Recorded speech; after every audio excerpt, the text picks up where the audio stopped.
Gribēju jums parādīt, kā izskatās dārza taciņa, kas ir bijusi mulčēta mēnesi iepriekš. Redziet, te ir sienakārta bijusi virsū. Un jāsaka, uz taciņas nezāļu ir diezgan maz izaugušas.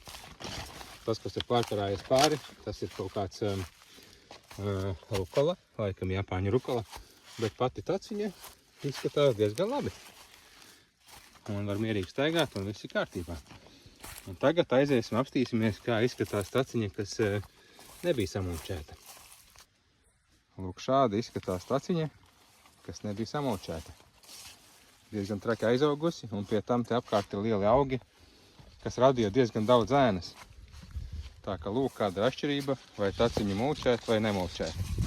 Laikam jau labāk samulčēt. Tad, kad taciņa ir tikko samulčēta, viņa izskatās tā, it kā tur siena būtu pārāk daudz. Bet īstenībā tas sienas saplaks pēc pirmā lietus, vai kad jūs pāriesiet pāri viņam jau pirmo reizi.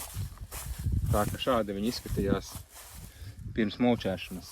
Un šādi mēnesi vēlāk. Viss sienas ir aizgājis taciņā iekšā, zemē. Un, protams, ka visas tās labās vielas arī ir zemē. Un, ja kādam augam vajag kaut ko tur pasmelties, tad viņš vienkārši ar saknēm aiziet uz sānu un pasmeļās, ko viņam vajag.